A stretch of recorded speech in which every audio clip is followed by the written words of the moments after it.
आसान है ना? Hotel Trivago. Hi, it's Ito bringing you the very latest in ESPN Cricket Info Dailies. Let's start with some cricket news from England.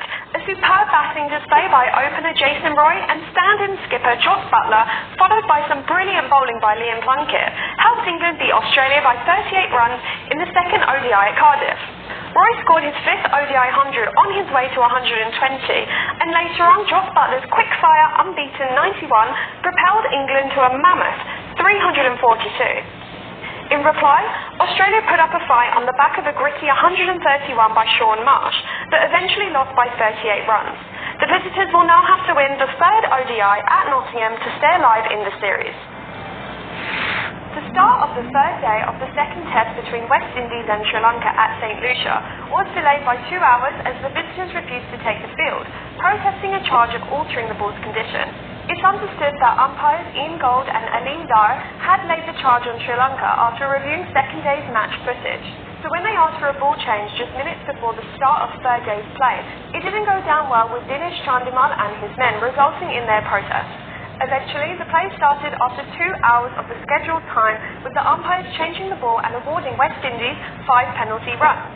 Later in the press release, Sri Lanka Cricket stated that their players have not done anything wrong, and the management will take all necessary steps to defend them.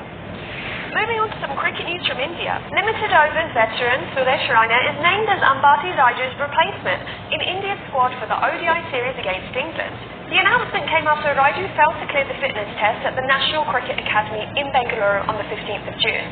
Raju had earned the ODI call-up on the back of a tremendous IPL 2018 with title winners Chennai Super Kings.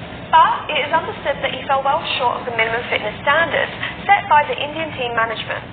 Raju's CSK teammate Raina, who's already part of India's squad for the T20Is against Ireland and England, will continue with the team for the 3-match ODI series against England starting from the 12th of July. Time for some CPL news. After being signed by St Lucia Stars, Australia's David Warner will make his first appearance in the Caribbean Premier League later this year. The franchise has announced that the 31-year-old southpaw will come in as a replacement for his compatriot Darcy Short.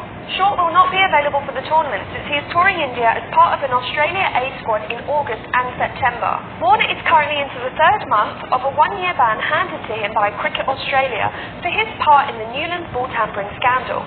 However, he'll return to play competitive cricket later this June in the Global T20 Canada.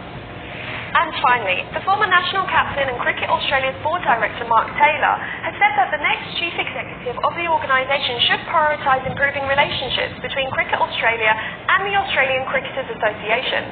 Speaking for the first time since James Sutherland's resignation as the CEO, Taylor said that the last year's pay dispute episode, followed by the Newlands ball tampering scandal this year, has created distance between the national side and the governing body. Taylor believes that it's important to have a smooth relationship between Cricket Australia and Australian Cricketers Association for the betterment of cricket right throughout the nation.